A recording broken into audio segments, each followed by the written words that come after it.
This is News at 8. 2012 Vice Presidential aspirant Dr. Mahmoud Bawumia. Also in court was the chairman of the Electoral Commission, Dr. Kojo Afarijan, who at some point posed for the cameras. Proceedings started at about 10:30 a.m., after which Dr. Bawumia took the witness box and proceeded with his testimony. Overvoting comes in two forms. Our findings with respect to overvoting clearly will mean that the results announced by the second respondent would not hold.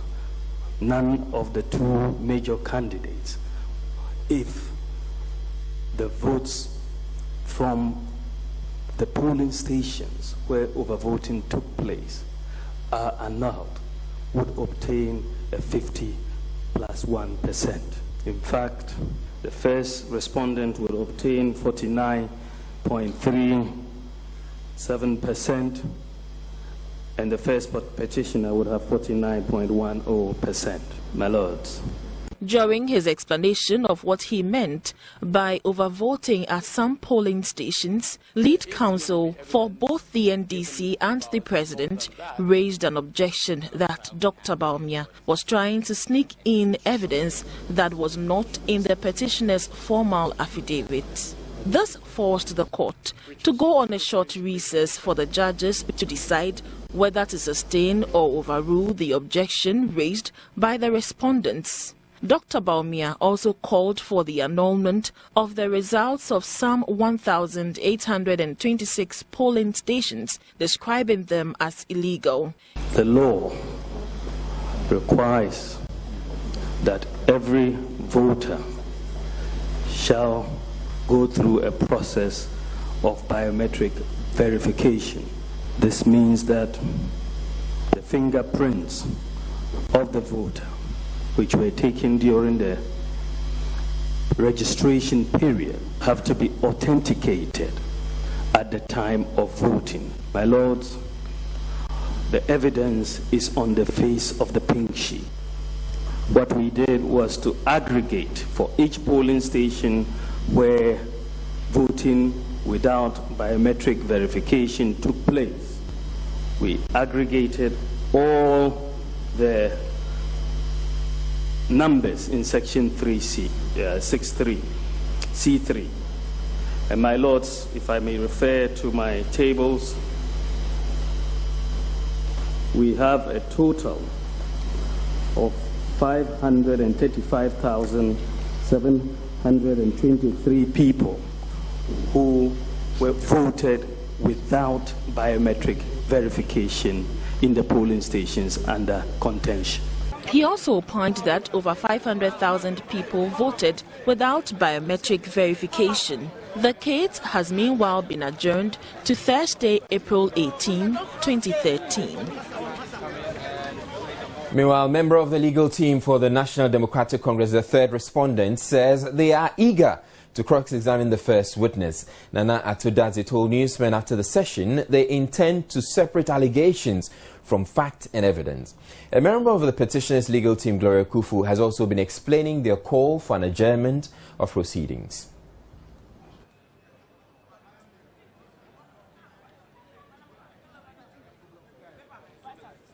Good afternoon. The petitioners opened their case. They have started giving evidence, and they have been speaking through the mouth of the second respondent, that is Dr. Mahmoud Bawumia. He has so far spoken to the petition, that is the case for the petitioners, and by the rules, he has also to make responses to what the respondents have said in their answers. He has been taken through part of the answer of the second respondent, which is the Electoral Commission. He is yet to finish. After that, then he will go on to speak on the answers of the first and the third petitioner, that is Mr. John Mahama and also the NDC party. It has become necessary at this stage to adjourn because only this morning and in court we have been served with some affidavits from the respondents. We haven't seen them. But we have started, and it requires that we should go back and look at these affidavits so that if there are any responses that we ought to make to them, we will take the second petitioner through. We're waiting to have the opportunity, hopefully tomorrow, to have our team cross-examine Dr. Bawumia. That will be when the game really begins. We have to draw a distinction between allegations and evidence. And that is what is good about coming to court. There will be so many allegations, but then a good examination is chief, a good cross-examination will sift the wheat from the tare. There are many interesting highlights today, and we wouldn't go into the evidence. It's for the court, but it's interesting, for instance, that they concede that their polling agents, almost all of them, almost all, is that it? Yeah. Sign the pink sheets at the time they signed them. But of course, he's given a reason, probably. He says that, well, they may not be lawyers, understand the effect, but they did sign to signify that they were there.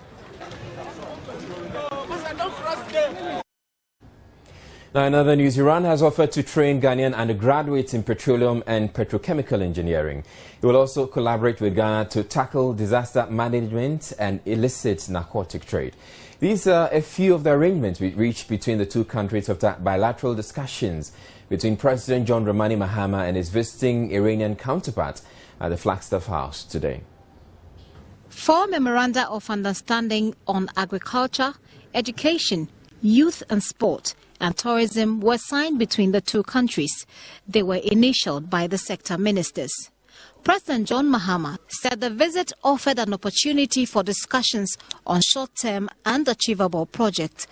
Bilateral relations between our two countries are governed by a permanent joint commission for cooperation. It was intended that the next meeting would be in 2012, but as you are all aware, Ghana was in an election and we had the tragedy of losing our president. And so as a result of that, the Permanent Joint Commission for Cooperation was not able to meet. The meeting was postponed to this year, 2013. But let me say that President Ahmadinejad's visit has given us an opportunity outside the framework of the Permanent Joint Commission for Cooperation to flesh out some of the issues on which we can make immediate progress and start to work on. And that is why we have signed these bilateral agreements today. He was grateful for what he described as Iran's show of solidarity during his inauguration, as well as the funeral of the late President Mills. President Ahmadinejad called for deeper collaboration to revive the non-aligned movement and establish what he calls a just order in the world system. The two countries have been bound together thanks to their spirit of seeking justice and independence throughout centuries and decades. We are ready to transfer all the experiences that we have gained to Ghana. And a country that has been at the forefront of the struggle against colonialism and also independence seeking deserves respect and tribute. And I would like to seize this opportunity and convey respect and the greetings of my people to the government and the people of Ghana. He said he sees no limitations to development of ties between Ghana and Iran, adding such collaborations influence international peace and security. The Iranian president has been on a 3-nation West Africa tour, which has already taken him to Benin and Niger. There has been some public discourse about the real motive of his visit, with some suspicions being raised, especially after the Iranian president still carried on with the visit, despite news of a major earthquake back home, said to be the biggest in 40 years. For Joy News, Gifty and Doapia. Well, President Mahmoud Ahmadinejad has lashed out at Western countries for pursuing what he calls an unjust world order. Answering questions from journalists on the real motive of his visit to West Africa, especially Ghana, the Iranian president dismissed suggestions his country had done wrong by embarking on a nuclear program, insisting it will not surrender to an unjust world order. Meanwhile, President John Mahama has justified the reception granted Mr. Ahmadinejad despite his country's pariah status because of its nuclear ambitions. Are the ones who have had their quarrels with us. They are the ones who have been trying to attack us, and they are the ones who have been trying to plunder our resources. Iranians and the Iranian governments have never had anything to do with the coup d'etats, for example, in the Western countries. We have never launched any military attack on Western countries. You can see that Iran is surrounded by Western forces and troops. And every day they are posing new threats to Iran. What do you think a popular government should do? Surrender, give up, or defend the rights of its people? But I don't think that in response to those who are resorting to their weapons and also their unjust world orders, we have to or we need to surrender ourselves. And since the day they imposed sanctions on us, we have gone nuclear. And now we are making use of peaceful nuclear energy. Despite all the unfair pressures exerted on the people of Iran, we are making headway very fast. Iran has expanded its economy in terms of manufacturing, and aside from the framework of bilateral cooperation that we have between government to government, I think that a permanent anchor for the friendship between the two countries will be a relationship between businessmen of the two countries, trading together, establishing joint venture companies together, investing in each other's countries. I believe that that will be the anchor of our friendship. All right, so for tonight on our Facebook wall, I'm asking you this question. What excited you about today's court proceedings, and how do you think the Iranian president's visit to Ghana will affect its relations with its Western allies? So there are two issues that I'd like you to respond to. What excited you about today's court proceedings, and how do you think the Iranian president's visit to Ghana will affect Ghana's relations with its Western allies? What excited you? Was it the appearance of the Ghana Freedom Party presidential candidate Ekuya Donkor at the Supreme Court? Just post your comment on our Facebook wall. In other news, government has stated that there was no need to issue a statement sympathizing with the 17 illegal miners who died in a mining pit in the central region on Monday. This follows criticism by a section of the public that government failed to sympathize with families of two separate tragedies in the country, but went ahead to issue a statement mourning with the recent with the USA in the recent Boston Marathon bombing that claimed the lives of 3 people. 17 illegal miners died when an abandoned mine pit collapsed on them in the central region, while at least 2 persons also died after a building collapsed on them in the Ashanti region. Rescuers removed 18 bodies from the collapsed pit on Monday, but it was unclear how many people had been at the mine. According to Information and Media Relations Minister Mama Yarega, it was not necessary to issue a similar statement on the 17 dead illegal miners since that happened in the country.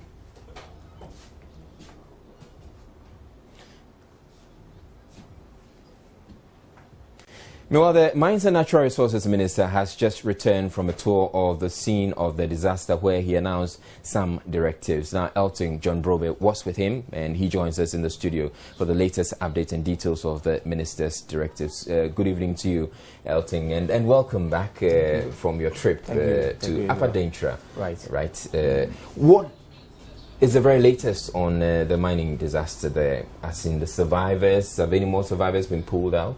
No, not yet, and they've called off the rescue mission. So they have officially called off the rescue? Yes, they have. So, and the minister has ordered that all mining pits within that particular area be closed.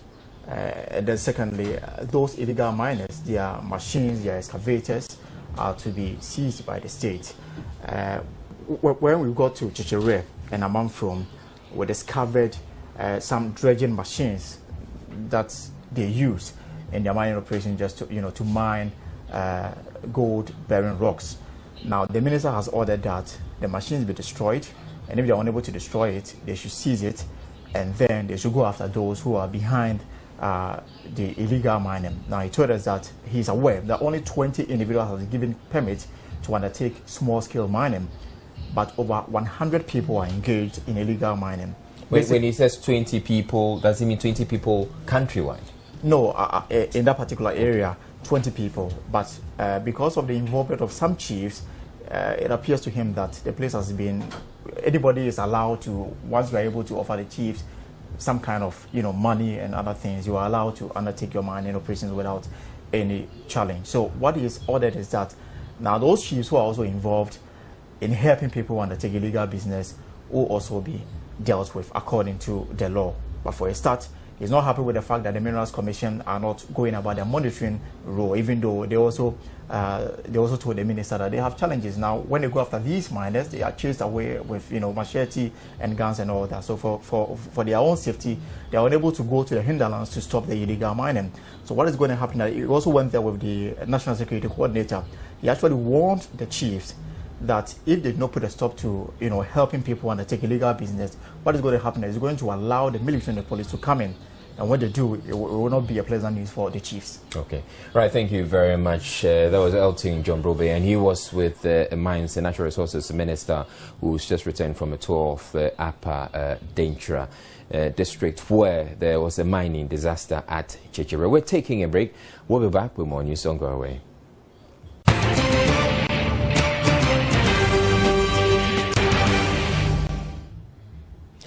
The Siame Torje family of the Volta region has petitioned the Judgment Debt Commission to intervene to enable them receive compensation for land taken over by government.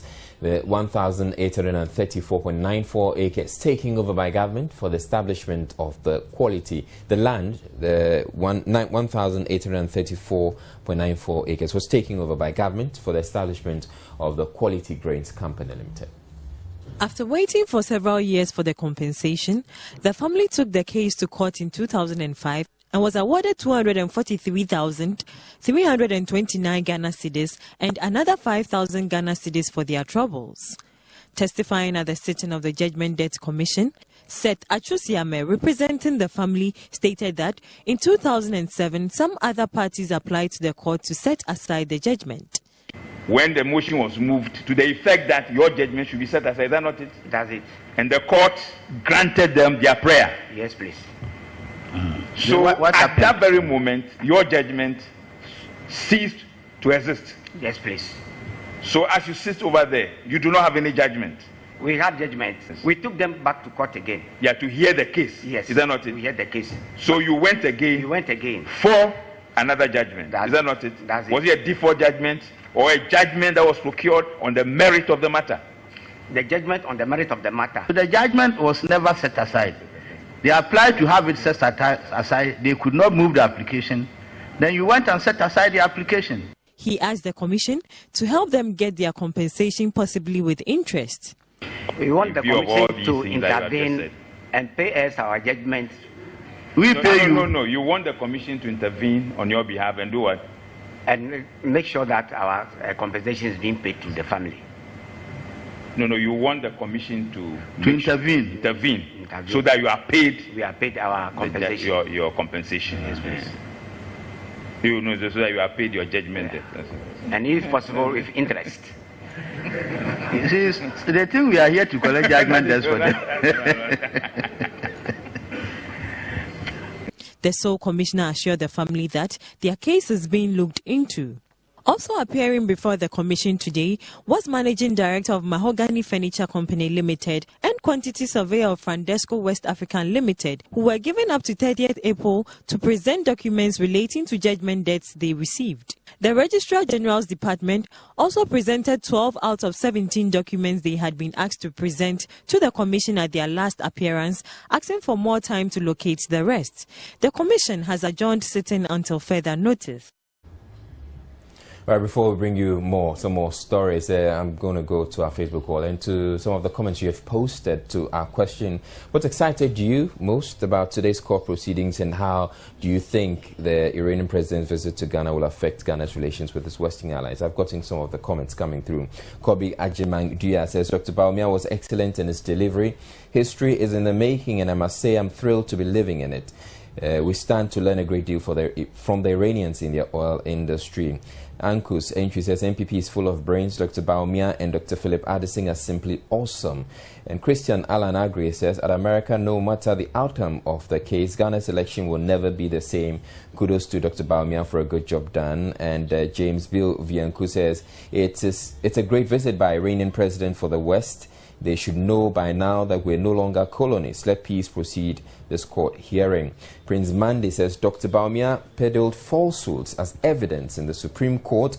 I hope he can stand the heat when cross-examinations begin. And I'll take the final comment. Eben Vito says, Dr. Bawumia's submission was on point and will deem its merits soon. The Iranian visit may be good for Ghana, especially on energy, but we should be careful in dealing with such countries.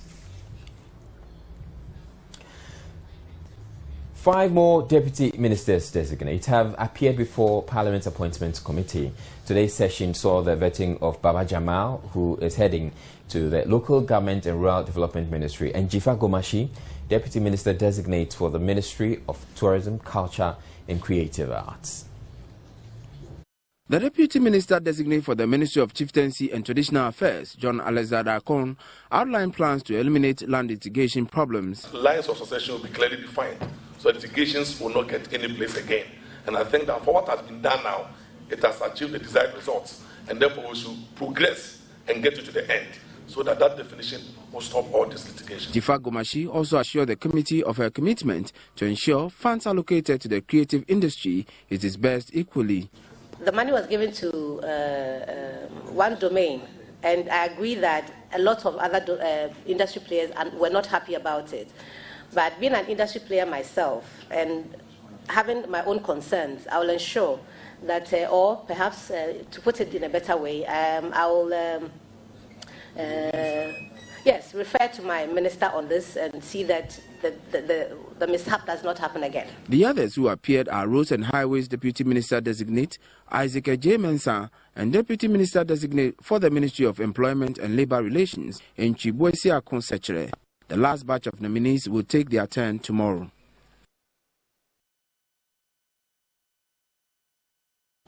Now, President John Mahama has finally sacked the indicted managing director of the Ghana Water Company Limited, Kweku Botwe. The Ghana Water boss was expected to report back to his office on April 12, 2013, but a letter from the Water Resources, Works and Housing Ministry, according to news reports, was dispatched to him asking him to report to the ministry for reassignment. Mr. Botwe has been implicated in several corruption investigations, leading to the Ghana Water Company Limited losing millions of Ghana cedis, including the importation of expired aluminium sulfate for the treatment of water at the cost of over $4.5 million. In a related development, President John Dramani Mahama has ordered all ministries, departments and agencies to acquire prepaid meters by the end of this month. This is to ensure efficient use of energy, as well as management of the budgets of the various MDAs, and also help manage the current available power whilst using alternative sources to generate more. Speaking at the commissioning of a solar electricity system for the Nguchi Memorial Institute, the Energy and Petroleum Minister Emmanuel Amakofi-Boa noted the rising demand for power has become a source of worry, forcing the executive to intensify its commitment to ensure alternative power sources are pursued. Reacting to calls by the utility companies for an upward review of tariffs, he said the best way consumers can mitigate the impact of the increased tariffs is to conserve electricity and avoid waste. He disclosed that the ministry was more focused on exploiting alternative power sources, hinting his office will soon publish feed-in tariffs for solar, wind, waste-to-energy and hydro for about 100 megawatts. The Director for Renewable Energy at the ministry, Wisdom Ahiatakutogubu, who read the speech on behalf of the minister, was grateful to Noguchi and the Japanese government. This project is a clear demonstration of the important role solar energy can contribute to cost-effective energy conservation and management, as well as reliability, security of electricity supply, particularly for non-residential customers such as government institutions. His Excellency the President has directed that all ministries, departments, and agencies in buildings are provided with prepaid meters by the end of April 2013 to ensure the efficient use of energy and management of their own electricity bills. The Japanese ambassador to Ghana, His Excellency Naoto Nikai, recounted support and cooperation extended to Ghana and pledged to do more in the energy sector in coming years. He announced that in 2012 alone, the government of Japan extended a grant of $7.6 million for a clean energy project developed by the same Noguchi Institute. I understand fully the need for more electricity here in Ghana, and renewable energy is part of the answer, and we have you have other sources of electricity such as gas or the hydro and others. So we like to support the electricity sector in Ghana. He promised his government's continuous efforts to help solve the country's energy crisis. That's my thoughts. Yes. Yesterday, Government has commended the University Teachers Association of Ghana, UTAG, on their decision to return to the lecture halls after heeding the calls from various sectors of society. A statement signed by the Information and Media Relations Minister Mama Yariga said the reason given for their return makes their decision even nobler. He said the fact that they have put the welfare of Ghana, especially university students, ahead of their grievances is an act worthy of commendation. According to the statement, government would want to assure the University Teachers Association of Ghana that it remains resolute in the desire to provide the best working conditions for all Ghanaian workers. The statement said we would continue with our engagements with them to find lasting solutions to all the issues that have been raised, urging all other unions who are yet to return to their workstations to emulate the example set by the University Teachers Association of Ghana. Meanwhile, Labour expert Austin Game says market premium is not a negotiable item, but rather a valuable asset employers use to attract unavailable skills to help improve production.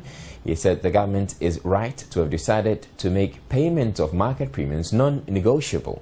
Mr. Game was commenting on the white paper signed by President Mahama on the matter last week. Even it's not necessarily every doctor that issue affects. If we're looking for a general medical practitioner and we need about 70 of them, we have 80. So we don't need that. Market premium may not affect that. Now, if we need certain mathematicians or certain scientific people or certain key teachers, which we don't have, let's say English teachers, we don't have, you can dangle the carrot and bring in more such people, and pay the people who matter, who are doing the job. Once we get the number that we require, that's all.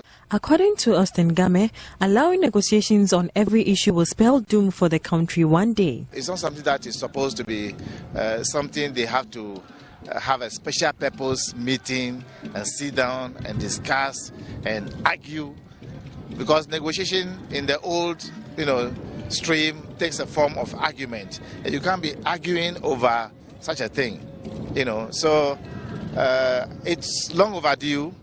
Then when I heard that the president had signed a white paper or some executive instrument, I was so happy. I was overjoyed because it's long overdue. This country will run into a ditch if we allow everything to be just negotiated by everybody. Last week, the government released a white paper on the guidelines for market premiums on the single spine pay policy. The white paper, signed by the President John Dramani Mahama, stated that market premium would be paid by the government to attract and retain critical skills in short supply within the economy. It said market premium would not be paid on qualification, job description, job title, grade or level, but strictly on the scarcity of skills.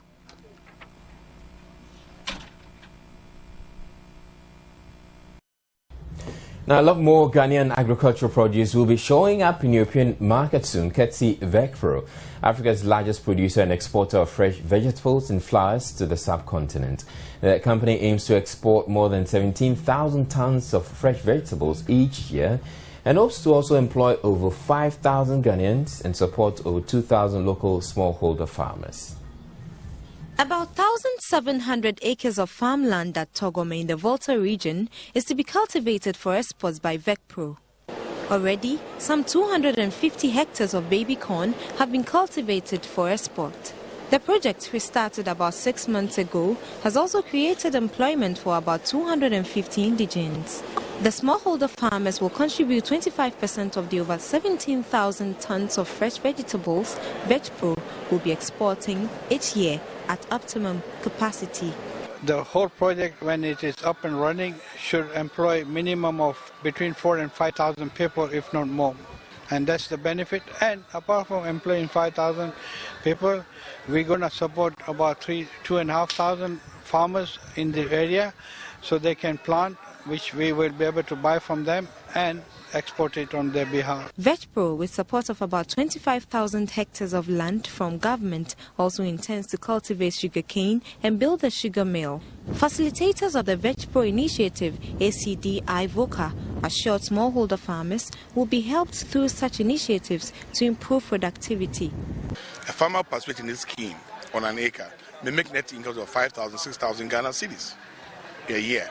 I mean, that is almost 20-fold increase, and I mean, you can imagine putting close to a person earning close to $2,000 to $3,000 a year.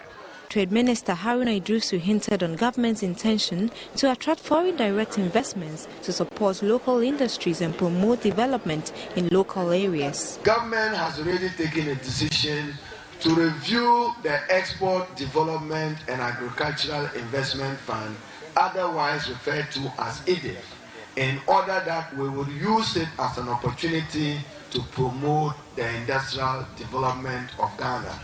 Beginning 2014, at least one industrial activity will be identified in each of the 170 or over 70 districts for support from government once the EDIF legislation is revised. To ensure adequate irrigation for the project, the Millennium Development Authority, MIDA, is funding a $1.8 million 6-kilometer pipeline for Vecpro's operations.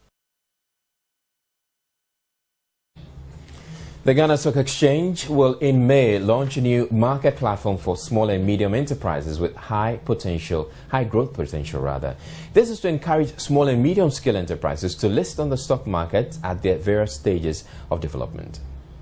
Dubbed the Ghana Alternative Market, GAS, is expected to accommodate companies at various stages of their development, including startups and existing enterprises, both small and medium. The managing director of the Ghana Stock Exchange, Kofi Yamwa, gave details at a news conference where he also highlighted the performance of the exchange in the first 3 months of the year. Kofi Yamwa. Even though we've gone through our election, there's an ongoing court case. But at least for the non-resident investor, the fact that we had peaceful election has added to the confidence of Ghana as an investment destination. And then finally, but equally importantly, is the fact that if you take a look at, and we'll be doing that shortly, all the listed company results for third quarter 2012, last quarter 2012, and first quarter 2013 that some have released. It's very impressive and in some cases very exceptional. We should expect the first quarter momentum to be sustained. But don't get me wrong, it doesn't necessarily mean that because we have done 44% in the first quarter, it must translate into 44 times for the full year. But we should expect the momentum to be continued. Kofi Yamwa said the Gas SME Listing Support Fund, set up with initial contributions from the Ghana Venture Capital Trust Fund, the Ghana Stock Exchange and the African Development Bank, would be used to support the cost of raising capital for the companies to be listed. Businesses must have a minimum stated capital of 250,000 Ghana cedis at the time of listing and at least 20 shareholders at the time of the public flotation. The managing director of GSE said the GSE would aggressively pursue the listing of more companies on the Accra Bourse to increase the depth and the breadth of the market. He urged government as part of his agenda to increase its revenue, to reduce holdings in listed and unlisted companies, and also allow state-owned enterprises to go into the market to enable the public to buy into them. We have companies that list having a 3% rebate for the first 3 years of listing. And for a company of that size, 3% rebate for the first 3 years of listing is a significant step. We have dividends that are at 8% final tax for holders of these companies. And so, yes, we continue to press for more incentives. But then in the context of what government also wants in terms of revenues from tax, revenues from other areas, I think it matches what we can have for now.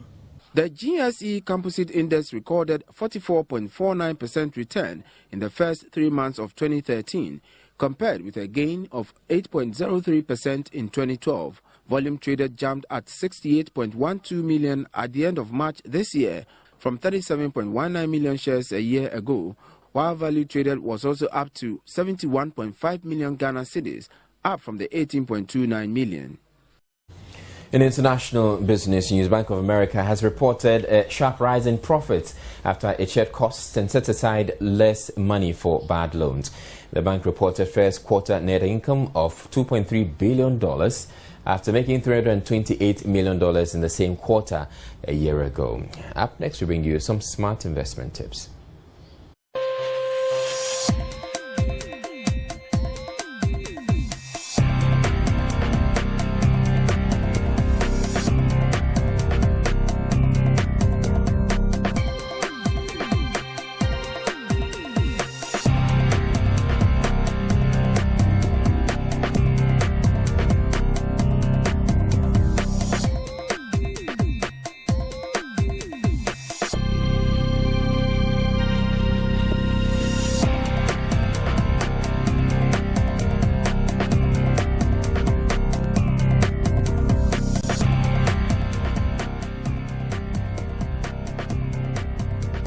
Right, unfortunately, because of time, we're unable to bring you some of the comments. That's the additional comments we have, but they're all on the wall. You can check them out on our Facebook wall.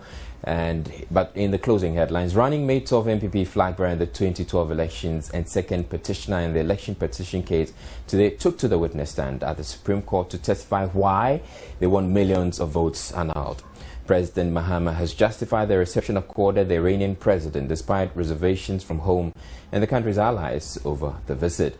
Meanwhile, President Ahmadinejad has slammed Western countries over their stance on Iran's nuclear program. In business, Ghana is set to increase its exports of fresh produce to European markets by some 17,000 tons. And in international news, the U.S. Secret Service